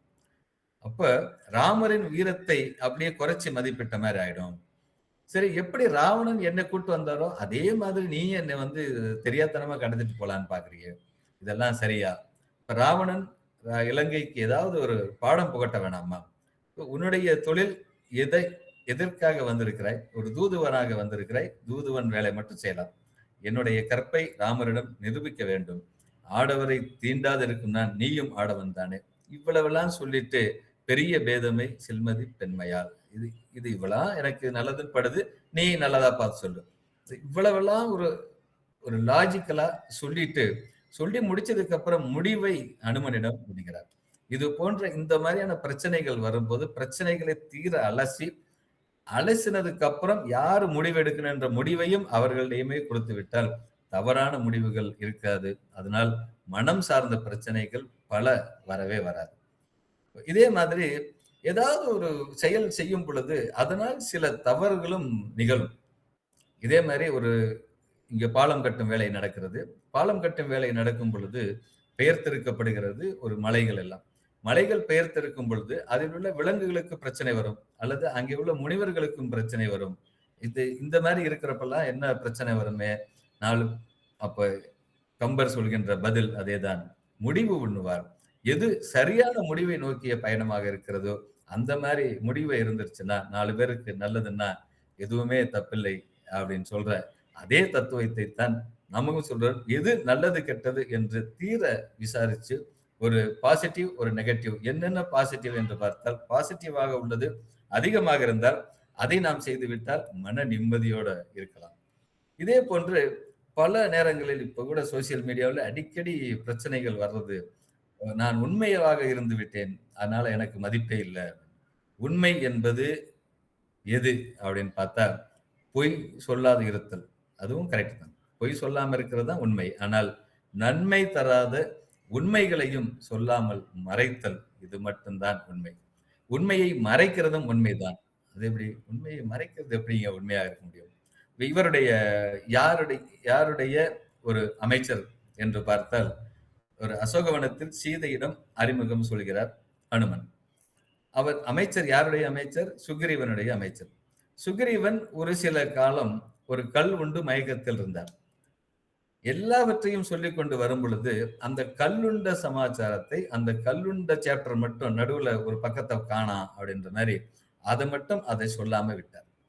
அதே போல இலங்கை வேந்தரிடம் தன்னை யார் என்று வெளிப்படுத்திக் கொள்ளும் போது கூட, அதனை பற்றிய தகவல்கள் எதுவும் சொல்லவில்லை. இப்போ உண்மையாக இருக்கிற நான் ஓப்பன் புக் என்று சொன்னால் உங்களுக்கு சிக்கல் தான். எதை எந்த இடத்தில் சொல்ல வேண்டும், சொல்லக்கூடாது என்பதையும் நாம் தெரிந்து வைத்திருக்க வேண்டும். அதன் மூலம் நம்முடைய மனநலம் அதனுடைய உறவு முறையும் சரியாக இருக்கும். அதற்கு இன்னொரு எடுத்துக்காட்டு பரதனிடத்துல. பரதனிடத்தில் கடைசியில போய் நான் யார் அப்படின்னு சொல்றப்ப கூட, அப்ப எல்லாவற்றையும் சொல்லிக் கொண்டு இருக்கும் பொழுது 2 செய்திகளை தவிர்க்கிறார். தன்னுடைய அரசன் கல்லுண்ட செய்தியையும் மறைக்கிறார். அல்லது அடுத்தபடியாக அக்னி பிரவேசம், சீதையை அக்னி பிரவேசத்தில் கொண்டு சென்ற செய்தியையும் மறைக்கிறார். 2மே உண்மையான சம்பவங்கள். ஆனால் உண்மை நன்மை தராதது என்ற காரணத்தால் இந்த 2 உண்மைகளையும் சொல்லாமல் இருப்பதும் வாய்மைதான். வாய்மை எனப்படுவது யாதெனில் நன்மை தராத உண்மைகளையும் சொல்லாமல் இருக்கிறது. இதே போல ராமன் லக்வன் 2 பேரும் சந்திக்கிற போது அந்த மாயமானுடைய அழிவு, அந்த மாயமானை பற்றி மாயமான் ஒரு மிமிக்ரி செய்கிறார். ராமா, லக்ஷ்மணா, சீதா என்று மிமிக்ரி செய்கிறார் என்பதுதான் லக்வனுக்கும் புரிகிறது. ஆனால் சீதைக்கு புரியவில்லை. என்ன இருந்தாலும் கணவனுக்கு ஏதோ பிரச்சனை போல் இருக்கிறது என்பதாக அவரை அனுப்பிவிட பார்க்கிறார். அனுப்பிவிட பார்க்கும் பொழுது கடைசியாக உச்சகட்டமாக இலக்குவன் நகராத பொழுது, எப்படியாவது என்னை அடையலாம் என்று நினைக்கிறாயோ என்ற அளவிற்கு, இந்த மாதிரியான ஒரு செய்தி வருகின்ற அளவிற்கு ஒரு சொல்லிய போதுதான் இலக்குவன் நகர்கின்றார். இருவரும் சந்திக்கிறார்கள், ராமனும் இலக்குவனும். நான் அந்த இடத்தில் இலக்குவனாக இருந்தால் ராமன் கேட்கிறார் கேள்வி, ஏன்பா வந்த இவ்வளவு சீக்கிரம்? நான் என்ன சொல்லியிருப்பேன்? அண்ணி எப்படி சொன்னாங்க, அதனால வந்துட்டேன்.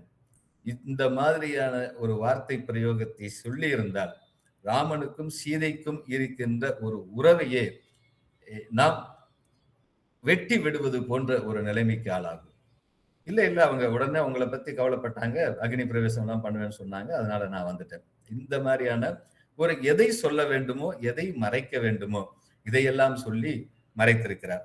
இப்படியாக மறைத்த வேண்டியதை மறைப்பதுதான் இந்த ஒரு உடல் நலத்திற்கு, நமக்கு உள்ளத்திற்கும் சேர்ந்தது என்பதாகத்தான் கம்பராமாயணம் சொல்கிறது. கம்பராமாயணத்தை படித்தால் தற்கொலை எண்ணமே வராது அப்படின்னு கம்பன் விழாவில் ஒரு ஆளுநர் அம்மாவும் சொல்லியிருக்காங்க. ஆனா அதை படிச்சு பார்க்கும்போது பல இடங்கள்ல ஒரு தற்கொலை முயற்சிகள் நடந்திருக்கிறது. ராமன் கிடைக்கவில்லை என்றால் உயிரை விட்டு விடுவேன் என்று சீதை சொல்கிறார். சீதை மாயமான் தேடி போன ராமனை அது அனுப்பும்போது இதே மாதிரியான இலக்குவனை அனுப்பும் போது கூட நான் உயிரை மாய்த்துக் கொள்வேன் என்கிறார். இலங்கை அசோகவனத்தில் சீதை 30 நாட்களுக்குள் வரவில்லை என்றால் நானும் அதை உயிரை மாய்த்துக் கொள்வேன் என்பதாகவும் சொல்கிறார். சாம்பவான் தான் எல்லாவற்றுக்கும் ஒரு ஆதரவானவர், அவரே உயிர் விடு தருகிறார். பரதன் ராமனுக்காய் காத்திருந்து உயிர் விட துணிகிறார். இப்படிப்பட்ட ஒரு உச்சகட்ட துன்பங்கள் இதெல்லாம் வருகிறது. ஏன் நாம் இலக்கியங்கள் படிக்க வேண்டும் என்றால், நம்முடைய வாழ்க்கையில் நமக்கும் இது போன்ற பற்பல உச்சகட்ட துயரங்கள் நமக்கு வந்து கொண்டிருக்கும். நம்முடைய உச்சகட்ட துயரங்கள் எல்லாம் பார்க்கும் பொழுது, இந்த துயரங்களை பார்க்கும் பொழுது ஒன்றுமே இல்லாத ஒரு சிறிய துயரங்களாக போய்விடும். ஆகவே இத்தகைய துயரங்களிலிருந்து நாம் விடுபடுவதற்கு, உடல் நலத்தோடும் உள்ள நலத்தோடும் இருப்பதற்கு எது நமக்கு துணையாக நிற்கிறது என்றால், இது போன்ற காப்பியங்கள் தான் துணையாக இருக்கின்றன. இந்த நேரத்தை கருத்தில் கொண்டு இதையும் விரிவாகவும் சொல்லலாம். இன்னும் வேறு கம்பனை பற்றிய பல்வேறு இடங்களில் இதை சொல்லும் சூழலில் இதனை சந்திப்போம். இந்த அளவில் இன்றைய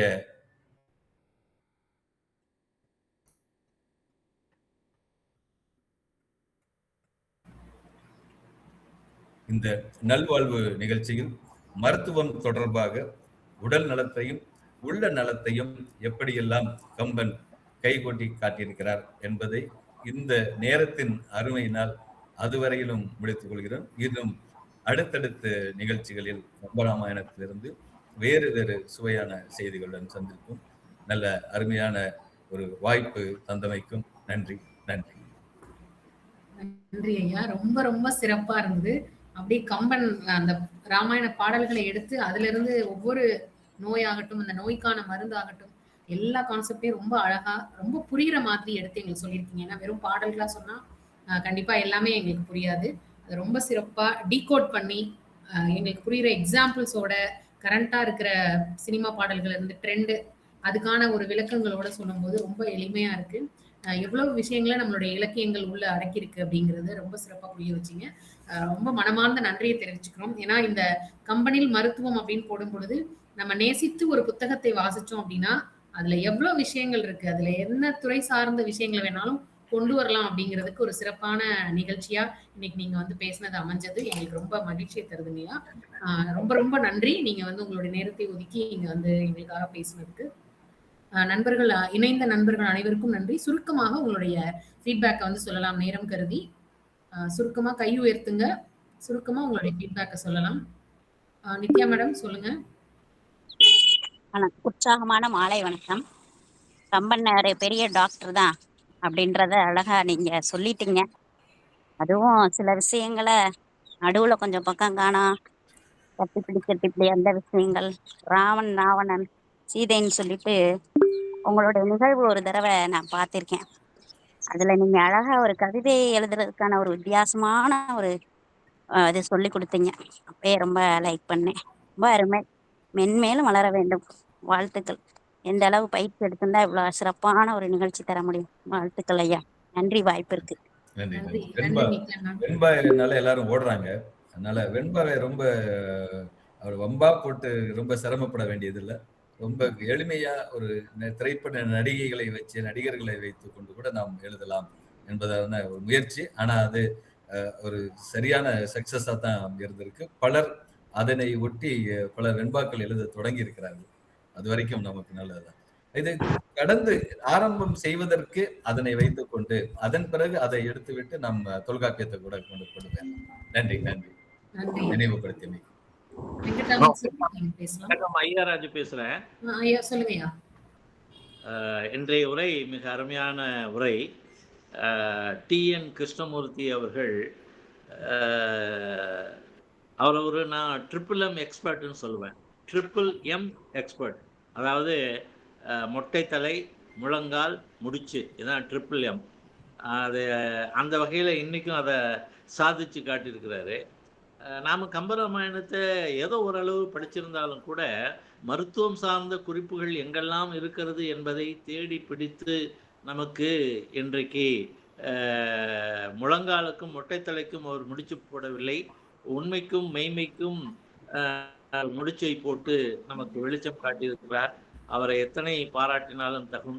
இன்றைய சிறை, இன்றைய உரை ஒரு நிறைவான உரை. அவருக்கு வாழ்த்துக்கள். தேடி பிடித்து நமக்கு அறியாத தெரியாத பல விஷயங்களை சொன்னார். நன்றி, வணக்கம். நன்றி ஐயா, நன்றி. வெங்கட்ராமன் சார். வணக்கம். ரொம்ப நன்றி மேடம் இந்த வாய்ப்பு கொடுத்ததுக்கு. முதல்ல இந்த தளத்துல ஏற்படுத்தி கொடுத்த லாவண்யா மேம்க்கு மிக்க நன்றி. அடுத்தது இன்னைக்கு சார் பேசினாரு, இந்தியான்ற பேர்ல கேட்டோம்னா இந்த 2 பேர் இல்லாம இருக்கவே இருக்காது. ஒண்ணு ராமன், இன்னொன்னு கிருஷ்ணர் அப்படின்னு சொல்லி. ராம அவதாரத்தை தான் முழு அவதாரம் சொல்லுவாங்க. அந்த அவதாரத்தை பத்தி இன்னைக்கு அத தமிழ்ல கம்பராமாயணத்துல இருந்து எடுத்துக்காட்டிய கிருஷ்ணமூர்த்திக்கு மிகப்பெரிய பாராட்டுகள். ஏன்னா இவ்வளவு அழகா சொல்ல முடியுமான்னு, இவ்வளவு நிறைய விஷயங்கள் இன்னைக்கு இருக்கிற மாடர்ன் டெக்னாலஜின்னு சொல்லக்கூடிய எல்லாமே எதுவுமே புதுசு கிடையாது, எல்லாமே பழசுல இருந்தா புதுசு வருகிறது அப்படின்றத ரொம்ப அழகா ஓடிட்டு காட்டினீங்க. ரொம்ப நல்லா இருந்தது. அதுவும் அந்த மேற்கோள்கள்லாம் மேற்கோள் இல்ல, மேல வைக்கிற கோள் தான். எல்லாமே நமக்கு மேல இருக்கிற கோள்கள் தான் அப்படின்றது ரொம்ப அருமையா இருந்தது. நீங்க வெண்பா பத்தி பேசுனீங்க. நேத்து என் பெண் என்னுடைய சிறிய பெண்ணிடம் அதான் சொல்லியிருந்தேன். வெண்பாலாம் தெரியாம இருக்க முடியாது. நீ படிச்சுக்கணும் அப்படின்னு. அது யாருப்பா வெண்பா? எனக்கு தெரியவே இல்லை அப்படின்னு நீங்க சொல்லும்போது ரொம்ப நகைச்சுவா இருந்தது. ரொம்ப அருமையா இருந்தது சார். ரொம்ப நல்லது. நன்றி. நன்றி நன்றி நன்றி வெங்கட்ராமன் சார். நன்றி. ரம்யா மேம் நீங்க பேசலாம். Ramya ma'am. Thank you ma'am. Yes ma'am, கேக்குதா? கேக்குது மேம், பேசலாம். Thank you ma'am. Thanks opportunity. Sir ரொம்ப அருமையா இருந்தது சார். இப்போ சொன்ன மாதிரி நிறைய விஷயங்கள், எங்களுக்கு தெரியாத விஷயங்களை ரொம்ப அழகா டிகோட் பண்ணி எங்களுக்கு வந்து இந்த ஒரு கம்பராமாயணத்தை படிக்கிறதுக்கான ஒரு முதலே நான் மேம் கிட்ட சொல்லுவேன். எங்களுக்கு வந்து இதுல ஒரே ஒரு சாப்டர் தான் வந்துச்சு. அதை படிக்கும் போதே சொன்னேன், இவ்வளவு இன்ட்ரெஸ்டிங்கா இருக்குது மேடம் அப்படின்னு சொல்லி நாங்க பேசிக்குவோம். அந்த புக்கு அவங்க படிச்சிருக்காங்க, அதனால அவங்க சொல்லுவாங்க உண்மையில நல்லா இருக்குமா நீ படி. இப்போ உண்மையிலே எனக்கு வந்து இதை படிக்காம இன்னும் இருக்குமே அப்படின்னு சொல்லிட்டு கொஞ்சம் ஒரு குற்ற உணர்ச்சியோடவே இருக்குது. தற்கொலை எண்ணமே வராதா, அப்ப என்னப்பா அந்த புத்தகத்துல இருக்குதுன்னு சொல்லிட்டு பார்க்கணும்னு ரொம்ப ஆசையா இருக்கு. Thank you sir. Thank you so much for wonderful session. நிறைய டேக்அவே சார், நிறைய விஷயங்கள். அந்த மசாஜ் எல்லாம் அந்த காலத்திலேயே பண்ணியிருக்காங்க அப்படிங்கிற மாதிரி இருந்துச்சு. Thank you sir. தேங்க்யூ. நன்றி நன்றி thank you Ramya ma'am. Thank you. Muthulakshmi ma'am நீங்க பேசலாம். Thank you ma'am. லாவண்யா மேம், நிஜமாவே இப்படி ஒரு டாபிக் எங்களுக்காக இன்னைக்கு அரேஞ்ச் பண்ணதுக்கே உங்களுக்கு பெரிய தேங்க்ஸ் மேம். ஏன்னா இது வந்து இதெல்லாம் அவ்வளவா எடுக்க மாட்டாங்க யாருமே, அதுக்கு இன்ட்ரெஸ்ட் இருக்கவங்க மட்டும் தான் எடுப்பாங்க. ஸோ இந்த டைட்டிலுக்கு ரொம்ப thanks sir. Krishnamurthy sir, excellent presentation. உங்களுடைய ரிசர்ச் ஒர்க் வந்து ரொம்ப அருமையா இருக்குது. கம்பராமாயணத்துக்குள்ள இவ்வளோ வைட் ஆங்கிள் எங்க இருந்து எங்க வரைக்கும் நீங்க சிந்தனை பண்ணி எப்படியெல்லாம் எடுத்து கொடுத்தீங்க.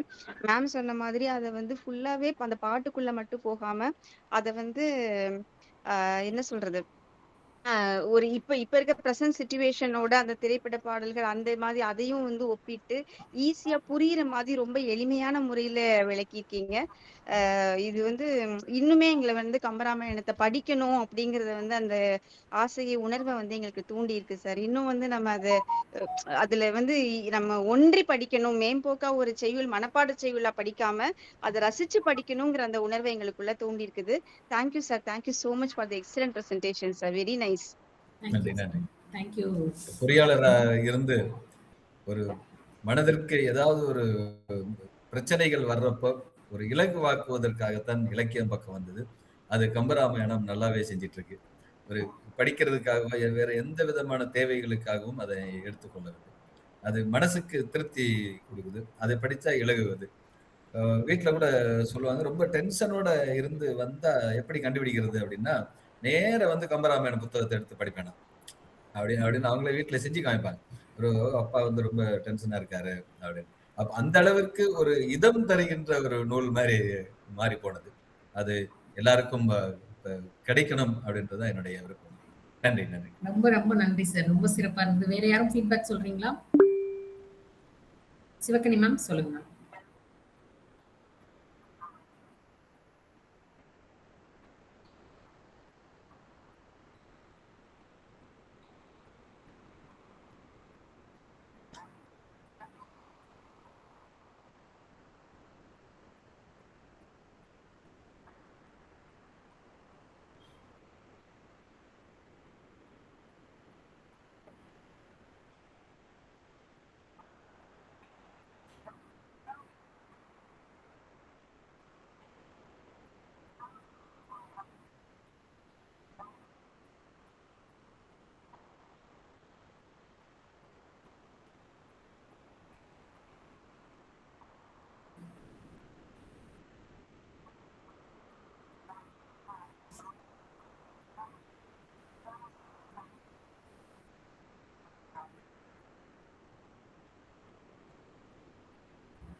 நன்றி நன்றி சிவகனி மேம். நன்றி.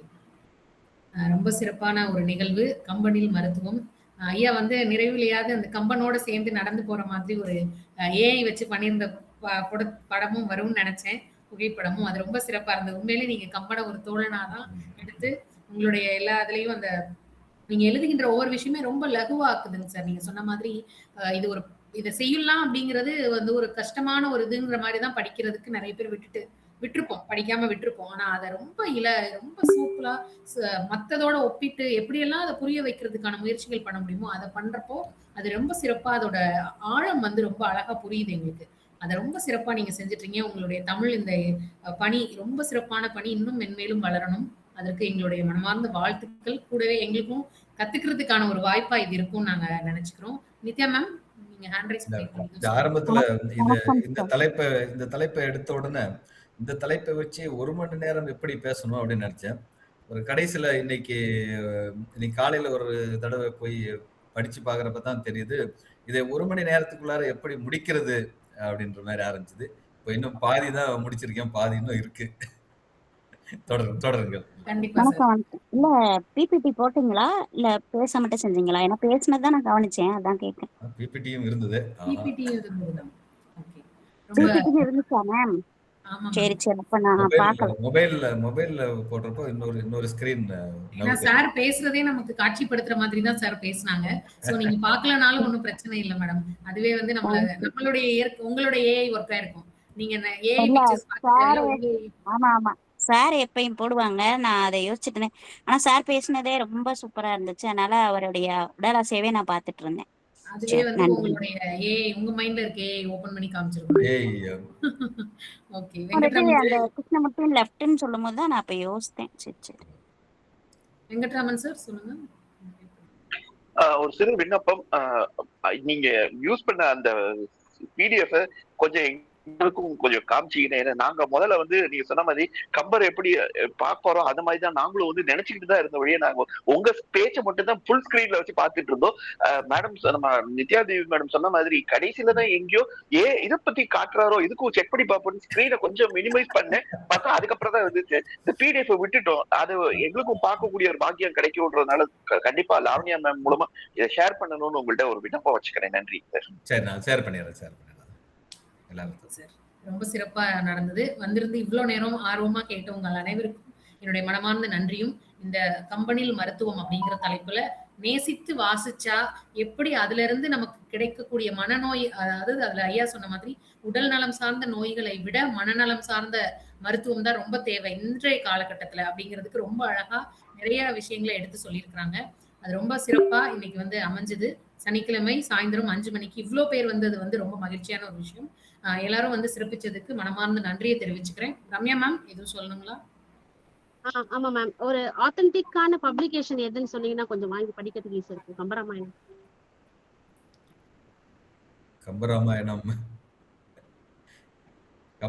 படிக்கிறதுக்கு முன்னாடி எதையெல்லாம் படிக்கணும்னு நினைக்கிறீங்களோ அது எல்லாத்தையும் படிச்சிருங்க. ஏன்னா கம்பராமாயணத்துல தொட்டிங்கன்னா நீங்க கம்பராமாயணத்தை மட்டும் தான் படிச்சுட்டு இருப்பீங்க. மத்த எதையும் படிக்க மாட்டீங்க. அது ஒரு கண்டிஷன்ஸ் இருக்கு. வர்த்தமானன் பதிப்பகம் ஒரு 9 வால்யூம் போட்டிருக்காங்க. அது பொருளுடன் கூடியது. இல்லாட்டி நீங்க தமிழ் விர்ச்சுவல் யூனிவர்சிட்டியோட வெப்சைட்லயே இருக்கு. எல்லா பாடலுக்கும் நல்ல விளக்கங்கள், தெளிவான விளக்கங்கள், சொற்களோட ஒவ்வொரு பொருளோட ஒரு சொற்களுக்கும் பொருளோட இருக்கு. அது ஒன்று வாங்க வேண்டியதில்லை அவ்வளோ பெருசா. ஏன்னா வீட்டில் வைக்கிறதுக்கு இடம் வேணும். ஒரு 9 வால்யூம் இருக்கு. ஒரு பெரிய நூல் அப்படின்னா கோவை கம்பன் கழகம் தொகுத்து வழங்கிய ஒரு 9 வால்யூம். ஒவ்வொன்றுமே ஒரு பெருசா இருக்கும். ஒரு பகவத்கீதை சைஸ்ல இருக்கும். அதை விட பெருசாக இருக்கும். அதனால படிக்கிறது ரொம்ப எளிமையா படிக்கணும் அப்படின்னா வர்த்தமானன் பதிப்பகம் வெளியிட்டிருக்கிற 9 தொகுதிகள், சின்னது 9 தொகுதிகள், அதை வாங்கி படிக்கலாம். ஆன்லைன்ல படிக்கிறவங்க தமிழ் விர்ச்சுவல் யூனிவர்சிட்டியில கம்பராமன் நூலகம் பக்கத்துல போனீங்கன்னா போயிடலாம். அதுல okay sir. Thank you sir. Thank you so much sir. சிறப்பா நடந்தது இந்த நிகழ்ச்சி. அதே போல அடுத்து இன்னும் மிச்சம் சார் நிறைய எடுத்துருக்காங்கன்னாங்க. அடுத்து நம்மளுடைய வாய்ப்புல கண்டிப்பா அதையும் சாரோட நேரத்தை பொறுத்து நம்ம வந்து அதற்கான ஏற்பாடுகளையும் செய்யலாம்னு சொல்லி வந்திருந்த அனைவருக்கும் யாசக்கடவின் சார்பாக மனமார்ந்த நன்றியை தெரிவிச்சுட்டு மீண்டும் ஒரு நிகழ்ச்சியில் சந்திப்போம். நன்றி, வணக்கம். நன்றி நன்றி சார். நன்றி.